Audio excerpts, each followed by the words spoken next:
and Alone honestly didn't do that great a job at joining with the rest of his team when that big ball of liquid started to come at you. And then you've also got the Dawnbreaker, right? Sacred's the one playing at this game, so he's going to have a decent amount of farm when these fights break out. It means that playing it as a core, he's going to be able to get that early Aghanim shard to combat these things like the Dream Coil. If he gets the Corrosive Haze onto him, just using the Starbreaker will remove that. It feels kind of nice that they have a bit of a better response, but I agree, the lanes are still going to be a bit of a challenge for Thunder Awaken. Does look like, though, at least with the lane swap, they did scout it out just prior, so they could definitely play with a tri-lane down bottom for Liquid. Maybe they're going to look to play a couple of minutes top to really give Sacred a tricky start and secure Zai in a solo lane, because I feel like I haven't seen Dawn versus Timebreaker as actually bottom lane. Insania. Maybe not. Oh, Fairy Fire Sticks just gets out. Okay.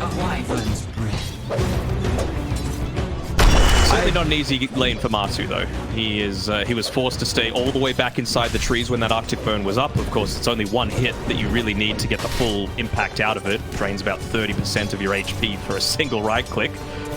Damn devastating.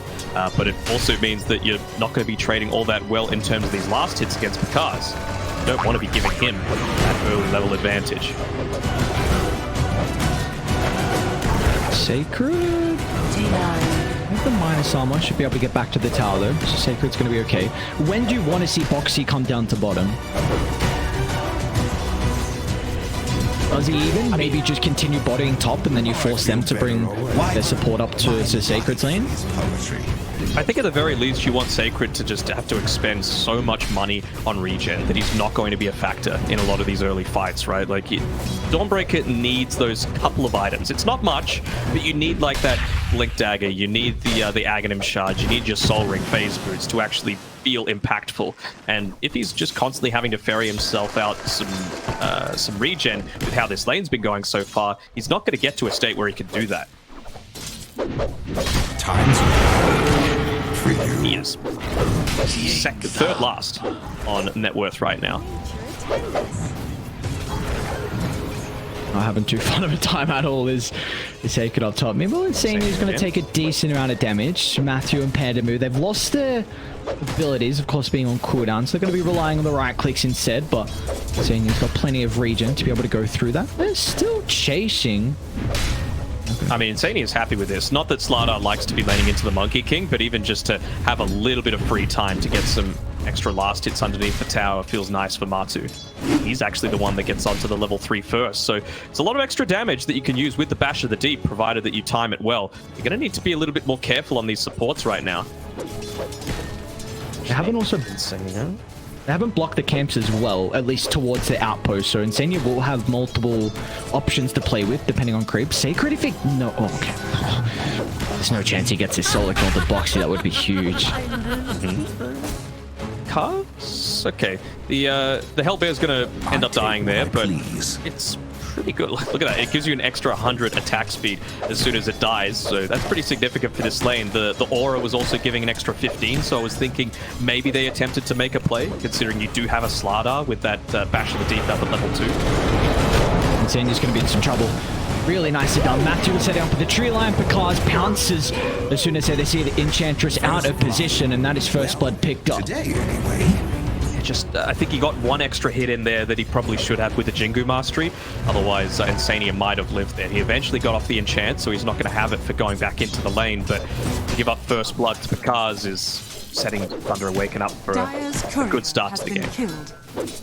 You see Insania's going to look to TP mid though and refill the bottle on Mikke. Of course, Alone has the power of... man, you can't be giving solo kills to Sacred like that, and just sidesteps. He has the movement speed advantage. Not the mana. Yeah, not the mana is the big thing. Meanwhile, Matu also taking a bunch of damage down bottom. The tower's going to be okay. I do want to... how do we feel like these, at least Nature's Prophet and Puck, are going to be able to kind of play with the side lane? So are we expecting early rotations out of these two? Nature's Prophet's going to do absolutely nothing to Zai, so I think you just need to ignore that entirely. If you're going to make any rotations happen, it has to be down towards bottom, or you could just say, you could be reactionary. You could try and respond to a puck rotation instead, because I feel like Alone is in a state where he needs to farm. He needs that to be able to have his impact. Sacred is last on net worth up here on the top side. He is still level 3. His courier is dying, so all of his regen is just non-existent, and he wasn't able to get that solo kill onto Boxy. So not looking too good for this top side, but exchange, bottom, going fairly well for Pakazs. I've been a bit of trouble here with the Wrath of Nature coming through alone. He's even going to look to TP down. R2 won't be able to cut through the trees. The Nature's Call now being able to body block up the Slardar, and that is a big rotation, because now they can put some damage into the T1 tower. They might consider rotating Tide down bottom, and yep, exactly what Zai's going to do. His body in the way, says, you are not taking my tower for free. Nice pump fake there, the anchor smash. He wants to clear out this creep wave as quickly as possible, because those treants just do way too much. Senior? Bit of trouble here. Enchantress off to the side, but I do not believe they have an answer to Zai, so this Tide Hunter, I like what they've done. Put Zai down bottom, is just forced to try and protect the tower. You give Martu top lane as well. This will finally have an opportunity, though, for Sacred to be able to play the lane.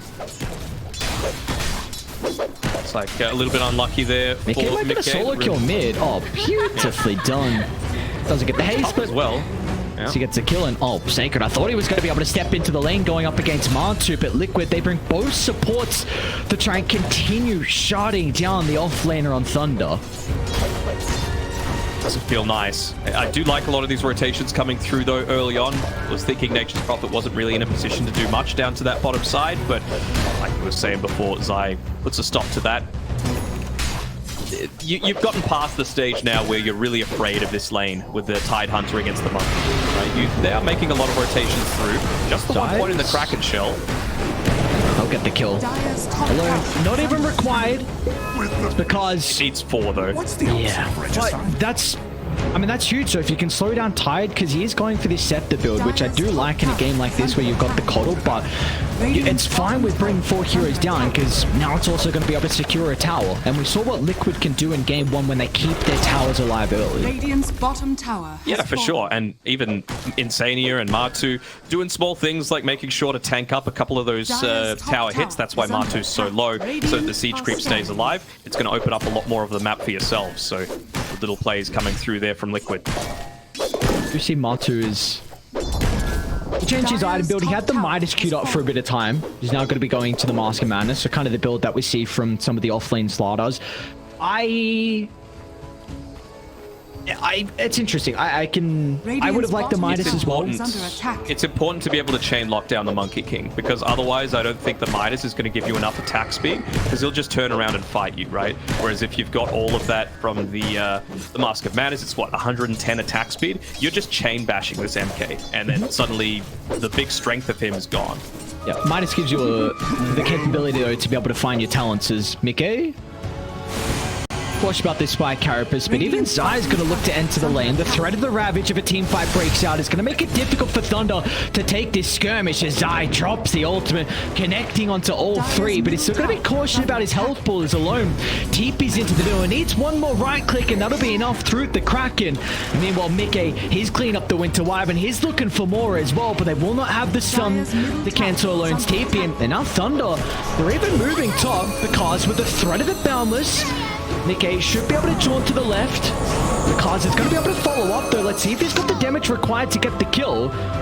It's not going to be the case with Boxy standing hand in hand protecting Mickey. I'm really surprised Sacred in particular turned up to that fight. He finally had a period where he wasn't being focused on, and it feels to me like if he just stayed in lane, was able to get this couple of lanes of farm, 2 range creeps sitting up top at the moment, that would have given him his level 6, and maybe the surprise factor that they needed to win that fight on Thunder. I've already mentioned at length how important it is for them to not be too far behind at the end of this laning stage. You feel like only 1,000 gold behind, that they're pretty happy with how the lanes have gone, however, for Thunder? I'd be happy. You know, you've only lost 1 tower. It's really about this 10-minute timing, like how the team's going to be able to set themselves up around that mid-rune. this game it's really important for Pandamu to be the one that takes the tome. He gets the solo experience from dewarding and ops, so that tome should be enough to bring him up onto that level 10 and being able to counter out the push that's coming with the siege creep in mid. Might look for just missing on the waning rift. Meanwhile, Insane is on some dewarding mission. Oh no, not like this. Sacred. Oh Jesus, that's a lot of damage from Arthur. Mask now completed. That's going to help out a lot with him being able to keep up in farm as well. So he had a bit of a rougher start of the lane, but nothing crazy. 2-1 from R2. And we do see, though, his counterpart, Pakazs. Well, he's off to a flying start. It's going to be a first line of BKB here for the Monkey. So just looking to maybe combat the early movements that we're going to see out of Liquid. Care about the puck. Don't get your Jingu dispelled by the Enchantress, and just be able to, I suppose, dispel off the corrosive haze as well. Not the longest cooldown on it, but you just don't want to be getting chain focused down by Matu. Feels like it's end up actually bidding this big fight around mid, but someone's going to need to address this. Like, they're trying to make a play up here onto Matu, but you might lose your mid tower. That's actually so important. Yeah. Liquid are a roshing lineup. Like, you need to keep this mid tier 1 tower available if you can. I wonder if they're even going to pop the glyph to keep the siege creep alive. Oh, it feels like a big opportunity missed to me. No one defending mid should kind of signal out something's happening on the side lanes. I love Pandamu's positioning, playing behind Pakazs just to make sure that the Monkey's not going to be an easy kill. But they'll turn to the Wyvern instead, and maybe that can open up getting rid of the Monkey King if they can find him in the tree line.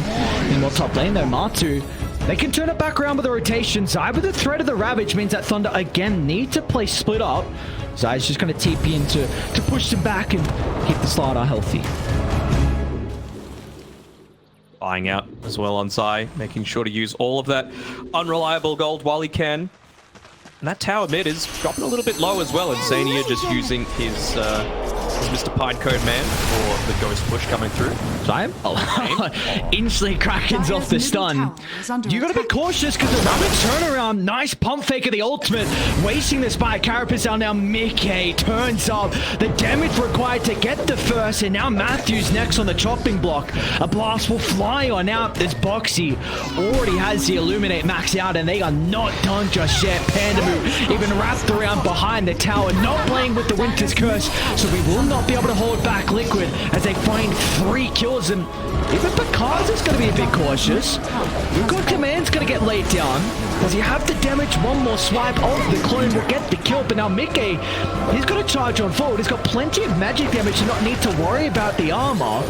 He's out of mana though on Mickey, alone. He's still yet with the Orca completed, so Mickey will be able to get out to safety.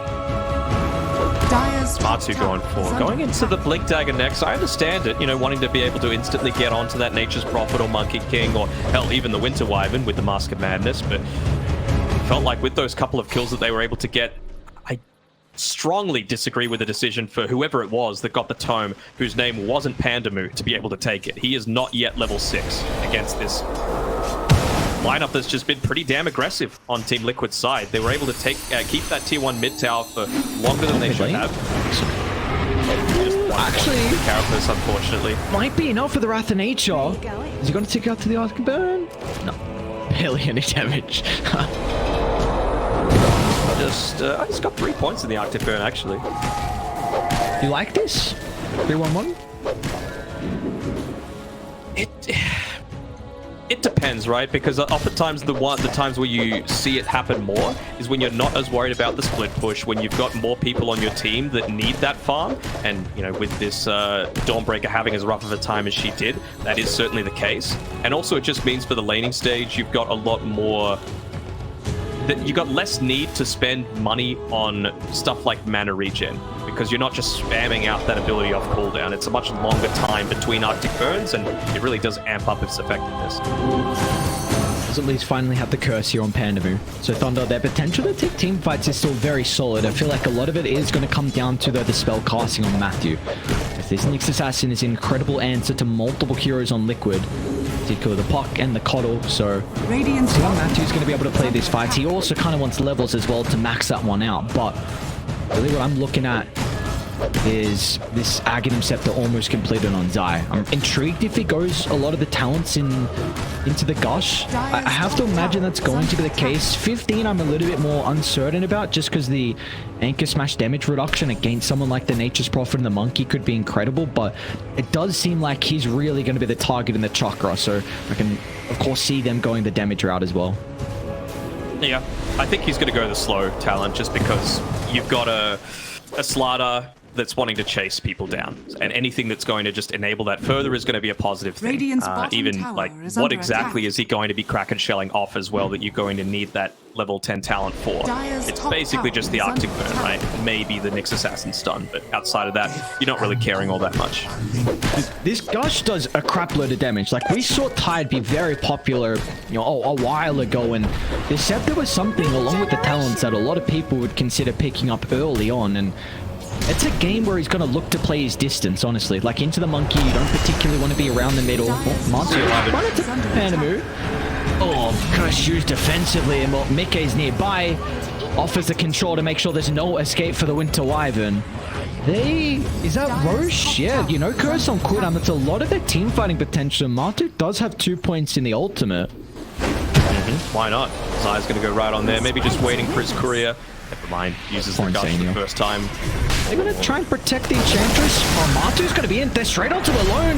The Ravage as well clips onto multiple heroes, but Matu hasn't been able to right-click through the middle of the fight. It's a decent start for Thunder. As they wasted out Zai's ultimate, they might look to continue on. It's because playing around with the Wukongs inside the river. They will turn to kill off the Enchantress, but the rest of Liquid on the higher ground, they still haven't finished the kill onto Matthew.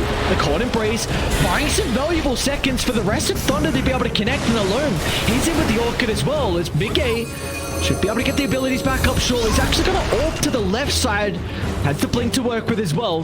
He's out through the north. Radiant. They're going to try and catch him. It was very selfless there coming through from Zai. He could have very easily used the Gush to get the retreating Nyx Assassin, but instead just opting to help out Mickey a little bit more, given the space that he needs to be able to get away. But it's a little bit of an opportunity missed. I mean, Insania, his job is to make sure that he's on the front lines breaking those sorts of smokes, but it really felt like without the Winter's Curse, they had plenty of opportunities to just walk on in there with their minus armor, playing that first one for themselves. Honestly, Thunder have to be pretty happy with the position they're in. Like, Pakazs is incredibly farm. Top of the net worth, 4-0-3. I really... Mickey up top. This should be a kill. Down the strike, into the Orchid. Panda moves nearby in case if they require any extra control coming up from the Curse, and he'll tick out afterwards. So, this is getting a bit scary here for Liquid, because I feel like this game is incredibly even still. It's going to come down to execution in the fights as Thunder will find another kill onto Insane. You'll make him work for it. His goddamn Nature's Attendants along with the Untouchable. They don't know where the rest of Liquid... No way. Well, what a hero.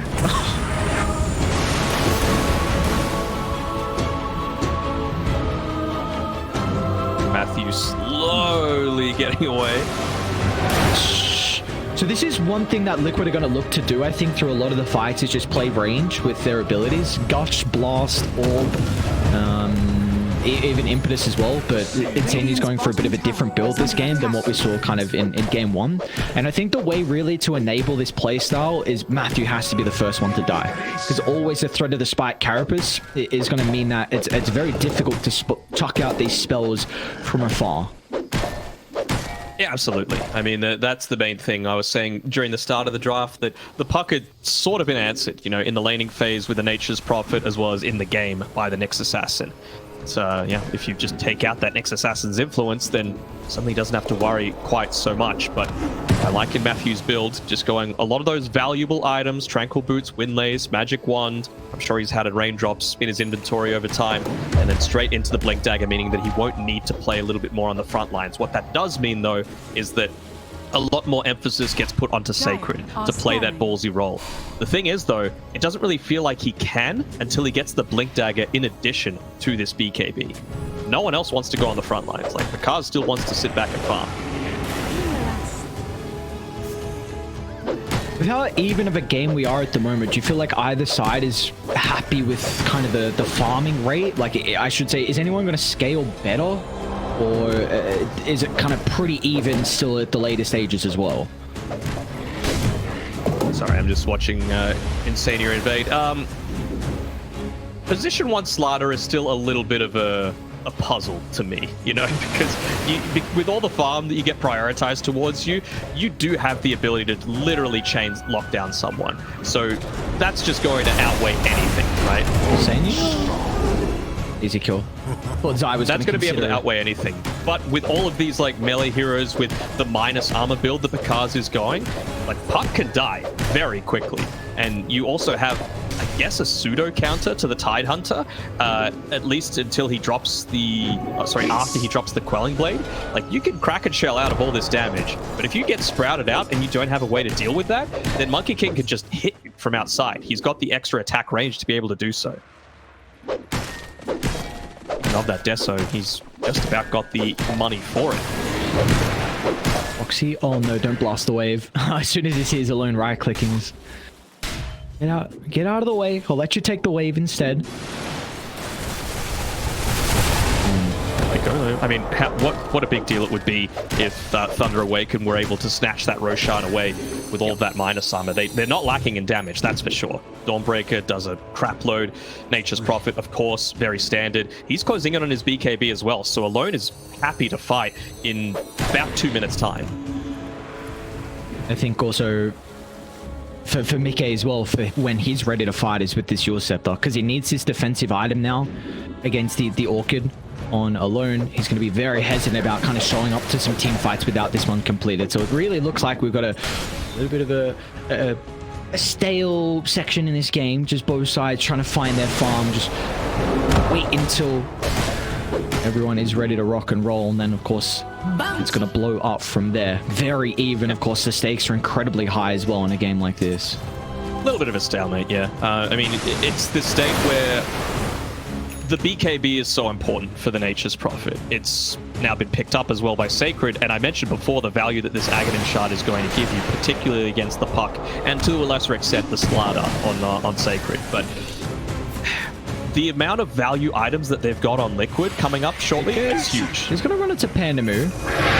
Still Wyvern that should be killed off. The curse gets the double taunt, and they're going to be able to connect on this on Thunder. Mickey still isn't playing with the Your Scepter for the moment. Martu does have the BKB delivered as well. So they go too early on Liquid, and they're going to be penalized for this. Thunder looking to connect. We'll get a little bit of health back on Boxy, and Sania's going to stall them out as well. But where's Zai? Nowhere to be seen. Is the offlaner on Liquid. He wants nothing to do with his team fight. I understand a lot of the reasons behind it. Is, well, they'll be okay. Do they have the core to play with? Zai's going to jump in with the double damage, but really much to work with. Meanwhile, at the front of the tier 3 tower will be Insania finally going down.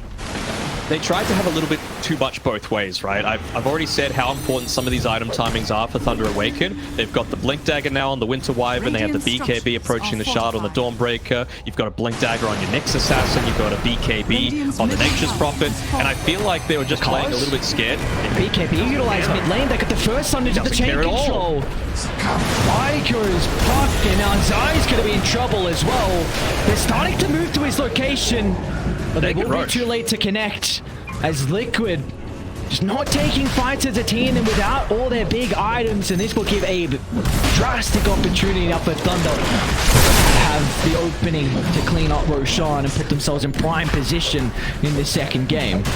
So what I was trying to say was, it's important, of course, for Liquid to wait for those items, but I feel like ThunderA Awaken's items were just slightly more important for their team fight, for their team composition. So that's why Liquid went for that kill attempt, but, you know, before they thought ThunderA Awaken could pick it up. You know, they get a couple of kill pickoffs, they've still got that quick Roshan potential, but like you said, they just weren't all on the same page. If Zai was there with them to be able to land that Ravage without the BKBs being a factor, Liquid probably have won that fight and taken this next Roche. Radiant's top tower is under attack. Gonna look to play around with the Observer Sentry combo, but Thunder shrinking down to bottom. They got a lane shoved out. They'll see Pakazs flying through the trees. is under attack. BKB's still on cooldown for the moment. Matsu's going to look to jump in, but he's off the mark with the initiation. It's an early BKB out of Matsu. He's going to be able to chase it down the Nyx assassin, but the Cold Embrace buying some time, so the BKB doesn't give Matsu too much, but he's going to continue to follow up. It's a chain control afterwards. Targeting Sacred. A curse ball off the back. They cancel the tree though. Pakazs is in trouble. He needs his defensive support coming into play, and that's where Matsu jumps in. Is going to use the Impale to hold back Pakazs, and now they can turn it around with the Jingu stacks with Pakazs. There's no way they can deal with the Monkey King. He's going to jump further into the river, trying to chase down Zai. The Gush will slow him down, but Matthew once again with such a big component to this team fight to enable Pakazs to be able to continue to right click despite Carapace proving to be an issue, along with the Impale as well as Matthew doing it all to enable Pakazs. Yeah, the buyback coming at the perfect time when Liquid had already committed all in onto that fight. And then that's the power of the Blink Dagger, right? Bunch of TP still available, particularly that bottom one, where they're able to just instantly get back on into that fight and put the pressure forward. What a team fight by Pakazs. He gets broken down, unfortunately, by Sacred using the Celestial Hammer onto the tree as he was trying to escape, but it just still works out so well for them. And we get the first life. He's got Moonshard now coming out as well for Pakazs. T2 Tower is going to be claimed bottom, so you've got outpost control. Boy, big net worth lead. And they're going to look to continue making plays. The seeds of fortune. Might get insane here under this ward. Run, little man. Pakazs, so much Run, damage baby. with the Boundless. Like this.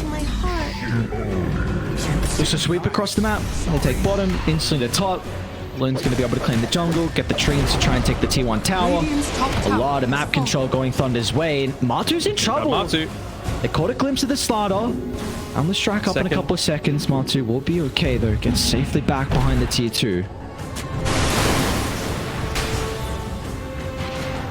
They're looking to keep the pressure up, keeping in onto that outpost. So fast. Be able to back away. Boxy, big kill. It really does enable the team by so much. Forced off. They're starting to TP down. We're going to retreat as a team. Ravage on cooldown for another 20. They're not ready to invade the base just yet. If we get the time, I'd love to see a replay of that team fight from next to the bottom tier 1 tower for Dire. It was so influential for being able to come back into this game. They see Mickey TP top. They're going to start to set up. Alone's going to be in. Mickey can play around with the Yules. The rest of Liquid is starting to move to Alone. He's by himself. Thunder Predator haven't been able to follow up, and now Matu's going to be in as well with the bashes. Let's see if there's going to be enough damage inside the BKB. They popped him out of the Sprout. Alone's not dead just yet. They cancel it again. The tree's going to get broken, and they can TP out. No way. Zai gives an opportunity for Slardar to be able to escape, and the four-star from Boxy gets him out of harm's way. They'll turn to deal with the kotl and said Zai's still stuck in the tree line. He's got the Ravage as a potential. The rest of Liquid are coming. Matu's back in the action. The Ravage is going to come out. He's going to try and shoot to the right side. Matthew's in trouble, but Matu blinked him. No BKB to protect himself. Then Pakazs, a man on a mission to take this second game. The only thing holding them back at the moment is the calls. Pakazs can't move on forward. He's fearless right now. He still has that Aegis available for another 40 seconds. What is that? A curse with the flop. All the AoE control they would ever design to get rid of one. And a second as well as Thunder awaken. What are they doing to Liquid in his team fights? Oh, they're just outplaying them is what's happening. At the very start of that, it was Alone. Like, he ends up getting picked off. He survived for a lot longer than I was expecting. That's the power, of course, of the AC, just having all of that extra armor to be able to contest against that. They're still looking for more. They want to be able to catch out Mickey, but Kaz maybe just running a little bit low on mana, not wanting to risk the fact that his Aegis is running out. Okay, kind of putting himself forward. This would be a big pick-off if they're able to get the dieback out of the Nyx, and they do. Okay. Frees up a little bit of space for them. I was talking about the replay before. I think that one's going to be even more influential if we can get it. Our production's able to layer that one out for us. The fight that we just saw, because the thing I want to highlight is even after Alone died, he had a huge impact in that team fight. Just with this one here, yes, they're able to pick up Alone. What I want you guys to be watching here is Alone's micro of his treants. He's able to just keep a couple alive here with the Sprout after it despawns, so he's got those greater treants going, and then into the later stages of the fight, he makes sure to micro them onto Martu as soon as he gets vision onto him. You can tell that with Zai wanting to pop this Ravage here after Boxy dies, it's all about enabling Martu to get in onto someone and instantly burst them down. I'm not sure if we see it, but right now you've got a treant hitting in onto someone. It disabled the blink onto the key targets at the time, which would have been sacred, and that's what ends up getting him killed. He couldn't blink that 2 seconds earlier than he wanted to. So sometimes it's good to die. You know, it meant that he could focus all on that treant micro instead of anything else, and it ended up winning them the fight. Back in action, we see Liquid smoking up, but not going to continue pathing their way bottom. It's not an area where they have any vision to play with, and really these past 5 minutes, ever since Thunder were able to find the Roche, the vision has been a big reason of why they've been able to play so fast. I mean, the Moonshot on Monkey is a crazy build where we saw at the nighttime that extra 400 night vision is incredibly important. Matthew scouting, you've got the treants also just shoving lanes. The ward's positioning has been really important. It comes down to initiation. Oh, speaking of that initiation, feels like Thunder Awaken are incredibly confident with what they've got to be able to throw back into Liquid. Matthew drops the ward. Moving on forward, warding at the exact same time. Continues on the front, decent like 2 abilities in the Wrath of Nature on top of that as well. And Alone's even looking to TP him. Martu's out. They have the Sprout Leash now picked up as well for the Nature's Prophet. So we'll see how tricky that's going to be for Liquid to deal with. They don't need to fight right now, though, on Thunder Awaken. What they need, in my opinion, is just getting into that Skadi onto Pakazs. It's going to provide you a whole lot more to be able to burst through that Enchantress before the healing comes out, reduces the impact of Boxy's healing. Alone?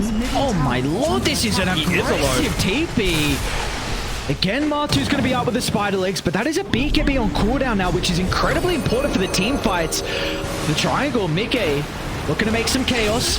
They brought Pen down pretty low. That's a big kill if you get rid of the Winter Wyvern. They're able to do so with ease. Now with the puck, he needs help. He needs Zai to jump in with a combo, but they're too late. Martu's going to fall off afterwards, but the damage from Pakazs. Martu, he can't man-fight the Monkey King at this stage of the game. Ravage again, not a threat because of the BKBs, and now they'll blow up Insania as well. It's Pakazs. This guy unstoppable. Beyond God, like 14-0 and 12 is the carry on Thunder. And you just saw there, that's the power of the Skadi, right? You had Martu committing with the BKB, running through that. Even with the sprints, you just get slowed down so much by the Skadi. Then look at the time, the backside. Secret's a bit deep here. BKB's on cooldown. It's going to go for a TP out.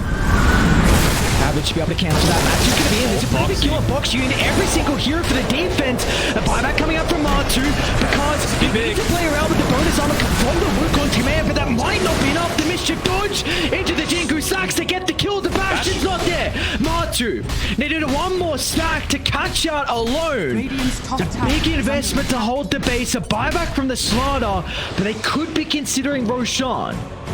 Yeah, win probability was all the way down at 4% prior to that fight, and it's just going to continue to grow and grow. 70 seconds left on that Monkey King's death timer, and they might be lacking a few stuns outside of the Ravage and the Slardar, but who needs stuns? You know, death is just like a 70-second stun at this stage of the game with how heavily Thunder Awaken are investing into this. They're going to be rewarded as well. 10 seconds away from that Roshan respawning. Insania is going to be the one to scout it out, as long as they kill this treant first. Stay in the pit. Oh no! Keep the Hellbear in the pit. The Tomato, all right, the Tomato's doing it for him. There we go, instantly pinging it out. This will be that Aghanim shard. I want to see Martu pick this one up. It's very important for him to have this, just that AoE corrosive haze, really buffs up the impact of the Tide Hunter as well. Just more of that damage coming through. And it's going to allow him to keep up with farm as well. He's been dropping off a lot relative to Monkey King as well as the Nature's Prophet. This also could just give them a little bit of time to work towards the refresher on Zai. I mean, we've seen... If he can't get the Ravage off when the BKBs aren't there, then that big ultimate can be the turnaround potential. So potential, if he has second Ravage, then anything can happen. But I still feel like Thunder, I feel like they can still fight down the Aegis advantage. Are you in the same boat, or are they just looking to maybe stall this one out a bit? They can. The question is, do they want to? Like, they could dive the base before, but should they? Because Roshan was about to come up. I think, at the very least, they've got the Halberd now on the Dawnbreaker, so if you're on point, at least you're going to be able to stop the Slardar and his impact, depending on when you use it relative to the BKBs. You're also approaching the Scythe of Vice for the Nature's Prophet, so it just depends about vision at this stage. You've got a Nyx Assassin who's going to be roaming around, you've got a Monkey King jumping around in these trees, so if you pick up that Scythe and you find the right target, then suddenly you can begin a lot of these engagements one man up. Of course, it's all about that global potential. Anyone that shows is just as valuable. Okay. You're just looking to find something on the map. And the issue is the lanes at the moment from them. Yes, bottom lane shoved out, but for Liquid, mid and top are also in great position, so it's going to be pretty difficult for Thunder to make a play. It looks like the call for them is maybe sweeping into their own top jungle, where they're expecting Liquid to be hauled off. I suppose, but I mean, you've got a Nature's Prophet and a Dawnbreaker, two heroes that are very capable of dealing with this split push and just shoving lanes out on their own.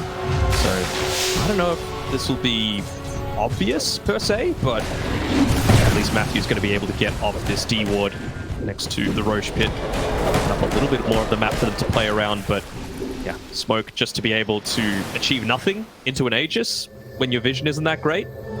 Doesn't really feel like the right decision. Maybe the pressure's starting to hit him. This ward in the river is great for Thunder. They're scouting out ore of Liquid moving top. They're not completely together. Mardu gets a jump. This is a big kill if they can find it.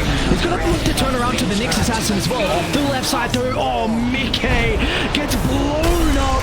Pakazs again proving to be an issue, and now Mardu, he's split from the team. He's out of mana. They keep on cooldown. They're going to be able to force stuff him back to the south, but Matthew, he finds the stun. Zai's going to look to turn around. Maybe Mardu's going to have the damage to be able to combat this, but Sacred again, the Starbreaker stopping the retreat. Now they should be able to surround the round two, making sure there's no escape for the Slardar as Thunder. That's a dieback onto Mardu. Sacred's going to be once again. This guy had a tricky lane, but let's see what he can do once he can find his farm. As this is a big opening now for Thunder to close out this second game. Oh, they've got this big creep wave as well. It's going to be all on Zai as well as Boxy to be able to push this one out. At least you don't have to worry about the Nyx Assassin giving that Carapace stun to be able to stop this, but it still feels like you're in a position. I mean, they were doing this in a 2v5 situation. Now it's a 4v2. You want to be going in there. You feel confident. Radiant's bottom tower is under attack. No, there's no Ravage available as well. It does give you a good amount of confidence to be able to just keep pushing on in, keep pressing your advantage.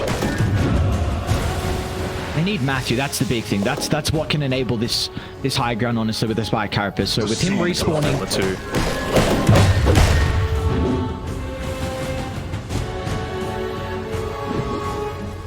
It's like see Pakazs. You going Satanic? Yep. Yeah, looks like that's that leveler. He's right. Even just does the leveler need to give 5 armor? It's a sword. Does it need to give 5 armor? It's going to be really good against this minus armor strat. Should phase brutes give armor? I mean, at least they need chainmail to create. Yeah. Chainmail? Out of the base. Maybe try to split push top, get a creep and be a bit of a nuisance. But I guess the big thing for Liquid is Thunder don't get anything out of the dieback on Mardu. So he's going to respawn shortly. Liquid, they will hold the base, but the net worth lead is continuing to grow for Thunder Awaken. 92% probability for them. Actually going into a Swift lane next on the Nature's Prophet before he's fully 6-slotted. It was a little bit odd, maybe a little bit premature. Guys. Gone into Daedalus or Bloodthorn, something along those lines. Even a Butterfly wouldn't have been horrible. Arcane power. Pressure on Zai. Caught out for this, and no buyback for him. That'd be huge with his initiation. Comes down to vision, and if Liquid or Thunder, who has this advantage to be able to scout out who gets the jump, the positioning has to be perfect from either side. No one can clump up the threat of the curse into Wukong's, threat of the Ravage into Martu's follow-up. As long as they start the TPs early on alone, you can catch out Mickey very consistently, right? Because Nick's Assassin is going to be around, and he's got that stun duration of 3 seconds. Similar to the channeling duration on the Nature's Prophet, so it's all about the communication coming through between him and Matthew. They're just getting whatever farm they want. Like, look at how Thunder are playing across the map. Everyone's farming the jungle. And they catch Insania taking the front lines right now. Need to join with the rest of the team, not make it too obvious with Boxy shoving out that mid lane. Someone's going to need to address top, so feels like that's going to be him as well. You can't leave this area now. Someone needs to shove top, and you need to get back to the triangle as a team. Like, this is where you need to fight for Liquid, and if the other lanes get shoved out, then it's going to force you to lose this control. They're going to see them, so they'll know exactly where Liquid have more than likely placed their vision. Man. Of course. I am mighty. Balloon's going to look to TP in. Towards the back he goes. Because Box is just directly on top of an observer ward. Ravage is out. An incredible start. Side's going to have the second Ravage as well with a cold embrace. Keeping Pakazs alive, but Martu's going to turn to the south. Looking to deal with a supporting cast. Winter's gone, but Martu can't stick around. BKB on cooldown. Is going to be playing with the mobility, and Sanya wants to sacrifice his life so the core will make it out. And he'll do just that. Quick dieback though. Mickey just standing inside this Roche pit for as long as he can. Yeah. Hang on, Mickey's gonna try and kill. Okay. That's the bane of his existence right now. He even yoinks the gem. Ooh, Mickey, do this crazy, please. Not like this. Surely is it gonna go to it? No, Mickey, which way are you going? Top, down, right, left. They get the Hex, and Mickey's gone. He's got a buyback. Big kill to try and force out.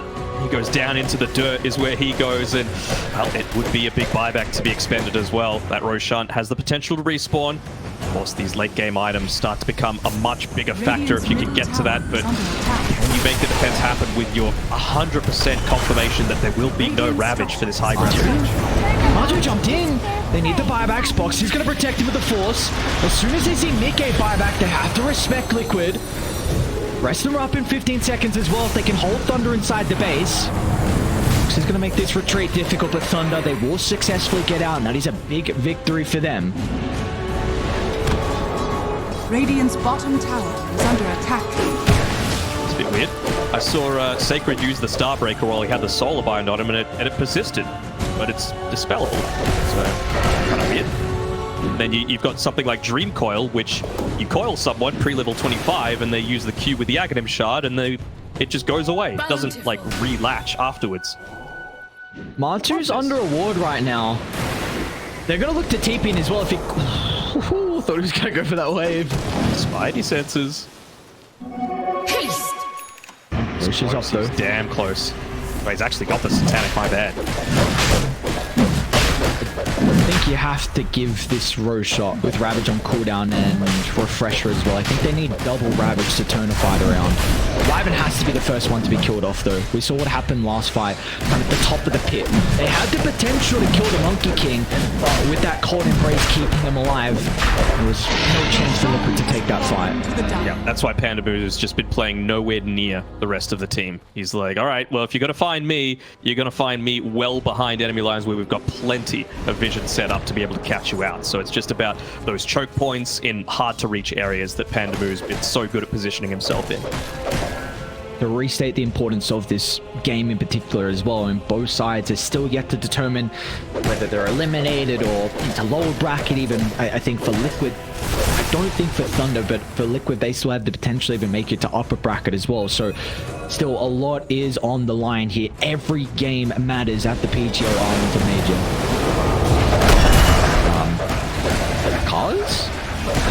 Got the extra Wukong ring. I think the Refreshers on the Dawnbreaker, so they can definitely get the shard over to Pakazs if they want to.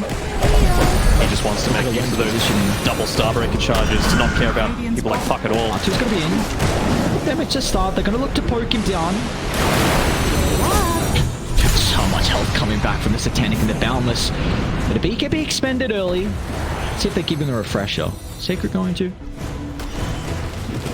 No, they just back off. It's going to be like death by 1,000 cuts. You even had Alone starting to TP up towards the top side to maybe begin the rat. Wonder if that changes up his item build a little bit now. Of course, he still has that Swift Blink queued, but really wouldn't hate to see him go into a Desolator as well, just to... Oh, actually, you've already got a Deso on Monkey King, so probably not, but just something that's going to assist you with playing a little bit more of that map rat. So what's the buyback status looking like? No one on Liquid has buyback. Boxes is up in a couple of seconds. Zai needs a little bit of gold, 130. And Matu doesn't have enough gold, needs a grand. They see Mickey under this ward. He doesn't have enough gold for the own disc as well. Look at the chain control coming up perfectly. That's a dieback for Mickey. Oh no. That's what couriers are for, my friend. Yeah. You need those to be able to pick up those secret shop items, but I get it. He was trying to push out the wave at the same time, but it is a valuable life to have when that was your dieback.